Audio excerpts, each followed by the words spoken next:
1 tahun sudah kami menemani dan menyajikan kabar terkini, terpercaya dan teraktual. Selamat untuk 1 juta subscriber. Karena sudah 1 juta subscriber. 1 juta subscriber harus semakin keren. Happy birthday untuk Intens Investigasi yang ke-1 tahun, sama juga untuk pencapaian 1 juta subscriber.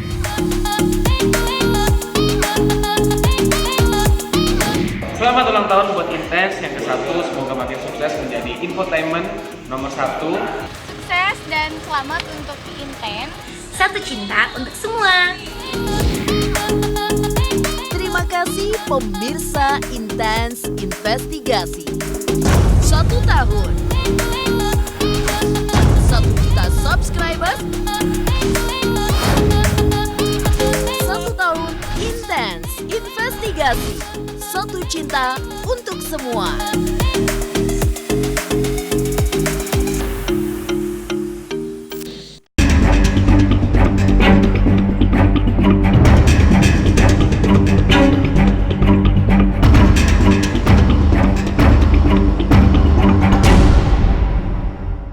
Bahagia karena kemarin katanya menang. Alhamdulillah happy banget. Sebenarnya bukan masalah menang atau nggak menang ya sih, tapi paling nggak hampir 2 tahun punya permasalahan gini kan, karena belum pernah sebelumnya yang sampai kayak gini ya, pasti menyita tenaga, waktu gitu dan maksud aku, aku sangat menyayangkan sih ada kejadian ini gitu, karena bagi aku kan segala sesuatu harusnya bisa kita bicarakan gitu, tidak ujuk-ujuk begini gitu sampai semua lini dilaporkan gitu kan. Tapi aku percaya Allah itu nggak tidur gitu, jadi mau dilaporkannya di daerah manapun, kalau memang insya Allah kita tidak merasa seperti apa yang dituduhkan, kita juga tidak pernah ada niat menzolimi orang lain, insya Allah aku yakin kekuatan doa ya itu pasti semua akan berjalan dengan baik. Tapi kan sebagai warga negara dia masih punya proses selanjutnya, dia masih bisa banding gitu. Tapi ya akan kita hadapi juga gitu. Tapi paling nggak kan ini proses pertama yang paling membuat aku deg-degan kan, karena kalau di sini aja aku udah kayak dibilang salah tuh aku udah down banget. Tapi alhamdulillahnya aku juga minta maaf juga sama mungkin dari pihak pengadilan Purwokerto karena aku tidak bisa hadir dan alhamdulillah memang boleh dikuasakan oleh kuasa hukum karena memang lagi COVID kan gitu. Alhamdulillah walaupun kita tidak bisa bertemu, saya ya mengucapkan banyak bersyukur dengan bisa berjalan dengan baik. Yang lebih paham kuasa hukum saya lah gitu. Jadi akhirnya mungkin sudah tidak diteruskan laporannya. Tapi karena selama hampir 2 tahun ini saya lihat tidak ada itikat baik untuk bertemu, tapi hanya berbicara di media, sedangkan aku tidak pernah hampir berbicara di media. Mungkin awal-awal iya, tapi setelah itu saya nggak pernah berbicara lagi. Ini kan nama baik juga ya, karena bagaimanapun ada keluarga, ada partner bisnisku yang lain yang bilang bahwa Bunda jangan diem dong gitu. Ini kan Bunda nggak semua orang percaya gitu, nggak semua orang mensupport gitu loh. Ada juga nanti yang berpikir macam-macam. Nah Bunda harusnya meluruskan gitu. Jadi alhamdulillahnya dengan dukungan dari mereka itu, aku berpikir untuk ya udahlah, aku kan harus memulihkan nama baik aku juga. Karena ini kan kepercayaan aku kepada masyarakat juga kan. Jadi akhirnya aku melaporkan balik beliau dengan pencemaran nama baik. Pelajarannya sekarang lebih tidak mau berpartner lagi untuk kerjasama. Jadi banyak kerjasama yang saya kerjakan sendiri. Memang resiko sendiri jadinya gitu. Memang lebih beresiko tapi ya dinikmati aja karena nggak mau punya permasalahan lagi sama orang lain dan mungkin harus dengan yang kita lebih lama kenal kali ya. Selain kebahagiaan di bidang itu, kebahagiaan mau mantu. Kalau masalah itu kan memang lebih ke mereka yang menjalani ya. Kita kan orang tua juga tidak bisa terlalu mau ikut campur terlalu jauh di urusan anak-anak gitu. Kalau aku sama Sanang lebih kalau memang ini jodohnya ya pasti lancar jalannya gitu. Kita tinggal kita tinggal sama-sama ya menuju ke arah yang lebih baik kan begitu gitu. Tinggal kesiapan dari mereka berduanya gitu. Bun, tapi untuk pertemuan keluarga dengan Bugen apakah udah ya nanti bulan ini mereka pulang atau udah ada kepastian? Belum kan memang karena belum bisa pulang ke sini kan. Jadi ini memang di tahun ini kita lagi semua merasakan bukannya hanya berduka gitu ya, tapi kan banyak orang yang akibat Covid nih banyak yang usahanya juga jatuh, ambruk, kerjaan juga jadi kenapa-napa, banyak orang yang susah gitu, banyak banget. Dan satu-satunya juga kan itu nggak bisa pulang ke sini karena semua yang dari luar negeri, apalagi kita yang mau keluar negeri itu udah lebih nggak boleh lagi karena mereka takut di Indonesia besar banget kan Covidnya. Atta sendiri kan bilang 31 Desember pengennya, Bunda sendiri itu terlalu. Aku nggak pernah denger sih, dia kan nggak pernah ngomong juga ke kita. Kalau memang dia ngomong begitu sih aku nggak. Maksudnya mungkin itu ngomongnya dia kemana ngomongnya? Oh ke teman-temannya ya. Kalau ya itu kan gini, aku sama Sana nggak pernah mau mengatur anak-anak misalnya oh harus nikah di bulan ini atau apa enggak ya. Karena kan yang menjalankan kan mereka. Jadi mereka yang menentukan mau kapan, mau gimana apa itu udah biar menjadi haknya mereka gitu. Jadi biarkan mereka yang menjalani, mereka yang ngatur. Orang tua tuh hanya bisa support dan mendoakan. Dapat calon mantu inisial A. Pas. Kenapa semuanya jadi pas? Alhamdulillahnya begitu ya, karena memang nggak pernah sih kita itu cuma lucu-lucuan kita kadang. Oh harus A gitu, nggak pernah jadi beneran gitu, enggak kan. Kalau emang Jiel, Arsya nanti bisa dapatnya enggak A ya nggak ada masalah. Cuma kita kadang kita semua kan A ya. Terus misalnya kakak sekarang deket juga sama A kan. Kalau nanti harusnya A lagi gitu. Tapi kalaupun enggak ya enggak. Itu bercandaan aku sama Sanang aja harus A ya gitu. Tapi aslinya ya enggak lah, bebas lah. Arsy sempat lucu gini. Jiel kan aku godain Jiel nanti kalau dapet cewek cari yang A ya gitu. Terus Arsy gini. Terus kalau Arsy nggak dapet pacar yang A, Arsy keluar dari keluarga asik katanya. Itu anak kecil, itu anak aduh Tuhanku, aku udah nggak sanggup lagi kalau sama dia. Aku nggak tahu ya, mungkin Arsy ini aku nggak paham, bukannya aku membanggakan ya, tapi ada hal yang unik dari anak ini yang tidak pada umurnya gitu loh, kayak pemikirannya, cara dia bicara, cara dia merespon. Makanya kita kalau marah ke dia tuh harus marah kayak ke anak dewasa, karena kalau dia dimarahin kayak ke anak kecil, dia akan balikin. Kenapa saya dimarahin kayak begini? Saya salah apa? Misalnya Arsy nakalnya apa? Arsy lari-lari, emang lari-lari tuh kenapa sih? Asal aku gak menjatuhkan barang atau gak merusak emang salah? Nah kan aku dibalikin gitu. Oke, aku bilang cuma iya jadi aku tuh sama dia tuh jadi pinter gitu loh. Aku, Mas Anang, Aurel, Jiel tuh jadi kalau ngejawab dia tuh kayak mati Bun, kata Aurel. Ini bingung gitu kan. Kalau Arsya kan kayak anak kecil pada umumnya kan. Arsya awas, dan aku juga gak pernah bilang jangan ke anak. Jangan ini, jangan itu, gak pernah. Arsya kalau lari akan jatuh, bahaya gini-gini. Kalau Arsya oke Bun gitu kan. Kalau Arsy, dari mana Bunda bisa berprediksi aku akan jatuh? Tapi bahasanya bukan berprediksi. Dari mana Bunda, Arsy sempat lucu gini. Jiel kan aku godain Jiel nanti kalau dapet cewek cari yang A ya gitu. Terus Arsy gini. Terus kalau Arsy nggak dapet pacar yang A, Arsy keluar dari keluarga asik katanya. Itu anak kecil, itu anak aduh Tuhanku, aku udah nggak sanggup lagi kalau sama dia.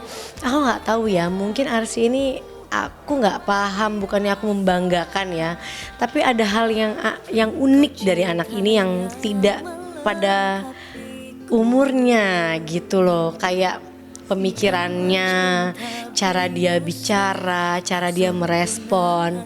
Makanya kita kalau marah ke dia tuh harus marah kayak ke anak dewasa, karena kalau dia dimarahin kayak ke anak kecil, dia akan balikin. Kenapa saya dimarahin kayak begini? Saya salah apa? Misalnya Arsy nakalnya apa? Arsy lari-lari, emang lari-lari tuh kenapa sih? Asal aku nggak menjatuhkan barang atau nggak merusak emang salah? Nah kan aku dibalikin gitu. Oke, aku bilang. Cuma iya, jadi aku tuh sama dia tuh jadi pinter gitu loh. Aku, Mas Anang, Aurel, Jiel tuh jadi kalau ngejawab dia tuh kayak mati Bun, kata Aurel. Ini bingung gitu kan. Kalau Arsya kan kayak anak kecil pada umumnya kan. Arsya awas kan. Dan aku juga nggak pernah bilang jangan ke anak. Jangan ini, jangan itu, nggak pernah. Arsya kalau lari akan jatuh, bahaya gini-gini. Kalau Arsya oke, Bun gitu kan. Kalau Arsy, dari mana Bunda bisa berprediksi aku akan jatuh? Tapi bahasanya bukan berprediksi. Dari mana Bunda tahu aku akan jatuh, katanya. Hah, coba. Bun, kemarin sempat ada masalah kaitan dengan Aurel yang dibully. Itu Ya. gimana sih Bun update-nya? Gini Mbak, aku tuh sebenarnya enggak. Aku sama Mama Sanang tuh berdua orangnya agak bebel ya. Enggak mudah terprovokasi dengan netizen gitu, enggak mudah gampang untuk melaporkan orang gitu sebenarnya, kecuali aku yang dilaporin kan.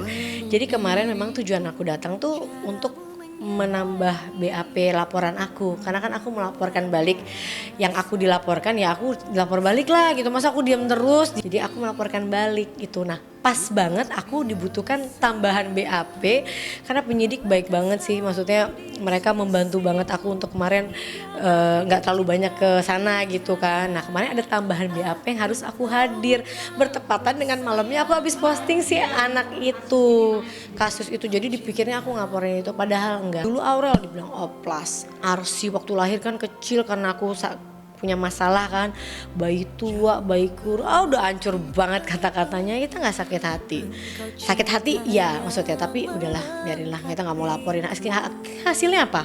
Aurel tumbuh cantik, Arsy jadi lucunya parah banget, nggak kurus seperti yang mereka bilang kan. Itu doa-doa mereka, semakin kita didoakan yang jelek akan jadi sebaliknya gitu. Tapi kalau yang sekarang ini udah ke Aurel pastinya tentunya ya, karena Aurel lagi deket dengan Atta gitu, terus digosipinnya yang sudah sesuatu yang menurut aku nggak wajar, karena udah bawa-bawa organ intim dan lain-lain, itu kan kurang ajar. Dan aku takut dong ya anakku kenapa-napa. Nah itu mungkin akan aku proses kalau aku lihat lebih jauh. Aku masih baik loh, aku masih peringatin. Kemarin aja aku udah tahu alamat dia di mana, semuanya di mana. Tapi ternyata akun yang dia pakai itu akunnya bener, orangnya bener, cuma foto orang lain. Akhirnya kita udah tahu nih, tim aku lagi ngusut lagi karena udah tahu alamatnya apa, cuma dia semua pakai fotonya foto orang gitu. Jadi kita lagi mencari foto aslinya dia gitu. Nah kalau udah foto aslinya nggak apa-apa deh, aku pajang nanti benar-benar. Aku bilang sama dia, aku kasih beberapa waktu untuk dia minta maaf lah gitu dan tidak melakukan lagi kesalahannya. Jadi ke depan juga kalau memang yang sejauh itu kita pasti akan bertindak. Tapi kalau selama cuma kayak ngatain yang cuma ngatain lah gitu, yang kayak jelek lah apa ya kita nggak ngurusin. Bun, kemarin sempat rumah tertipu, gimana ininya kelanjutannya, apakah jadi dijual? Alhamdulillah walaupun nggak jadi terjual, tapi alhamdulillah dapat rezeki lain. Jadi aku tuh selalu percaya gini sama Mas Anang, di balik kita dicoba, diuji, itu pasti untuk sesuatu yang lebih baik, yang indah gitu. Akhirnya mungkin dengan aku dicoba dengan ibu kemarin itu, akhirnya kan aku DP 1, karena aku memang ini kebodohanku lah. Aku nggak mau bilang aku nih ditipu atau aku diapain, udahlah lupakan itu. Ini adalah kebodohan aku. Bunda sekarang pebisnis penyanyi, jadi YouTuber juga. Aku nggak pernah milih-milih untuk collab sama orang, walaupun dia baru punya YouTube. Kan ada orang yang kalau gue maunya collab sama yang sesama ini gitu, selevel gitu. Karena aku pernah di bawah, pernah ngerasain pernah sedih banget. Aku pernah ngerasain mau bikin konten waktu baru ngerangkak. Aduh nanti ya, sedih loh. Ya Allah, karena gue baru segini subscribernya gitu kan. Tapi kalau temanku kayak Raffi mau aku baru mulai atau apa, Vi bantuin dong, mau. Karena apa? Mau saling bantu. Jadi sekarang ada teman-temanku yang baru mulai gitu minta jadwal collab, aku pasti kasih gitu. Nggak ada aku duluin yang ini ya gitu, nggak pernah. Kenapa? Karena bagi aku, jadi kadang ada view aku yang ada yang bagus, terus kalau collab sama ini nggak bagus, terus pasti kayak tim Bunda udah cari collab yang sama ini aja. Aku bilang jangan gitu. Siapapun yang mau collab selagi benar, aku akan mau collab. Kenapa? Karena kita bantuin dia kok, nggak ada salahnya. mereka dulu kayak kita pertama kali bikin YouTube gitu loh, dan aku tahu sakitnya, sedihnya kita mau bikin konten di sama YouTuber yang besar-besar tapi kayak nggak dianggap, kan sedih kan gitu. Bun, ini Intan Investigasi ini Bun, YouTuber juga nih sesama Bun. Makanya tuh, lihat nih intensity investigasi aja coba. Ini sampai didonder sama bosnya. Coba ini. Pas setahun, pas 1 juta subscriber, maksudnya Bunda juga paham gimana? Iya pasti. Makanya nih kayak teman-teman media, aku juga kadang nggak mau mentang-mentang udah punya YouTube, terus kadang kita di teman-teman media kayak gimana. Tapi kan alhamdulillah banyak teman-teman media yang paham bahwa aku di YouTube dulu ya, nanti di kalian aku setelahnya atau apa. Tapi kadang ada yang nggak terima juga. Wow, mentang-mentang udah punya YouTube nih gini. Memang susahnya ngebangun YouTube di era sekarang tuh akan banyak bikin kita clash dengan beberapa pihak. Jadi apa ya, jadi gitulah, itu kan lika-liku kita bikin YouTube ya. Jadi buat intense investigasi terus aja, kita namanya berkarya tuh, namanya kita membuat sesuatu pasti akan ada yang suka dan nggak suka, tapi paling tidak kan kalau kita niat dan buatnya bener, semuanya kita tampilkan yang bagus gitu, insya Allah lah pasti akan sukses. Selamat ulang tahun buat Intense Investigasi yang pertama, dan selamat juga udah 1 juta subscriber. Sukses terus dan selalu menyajikan konten-konten yang baik dan mendidik. Amin. Sederhana perhatianmu luar biasa. Ku akan selalu di sisimu.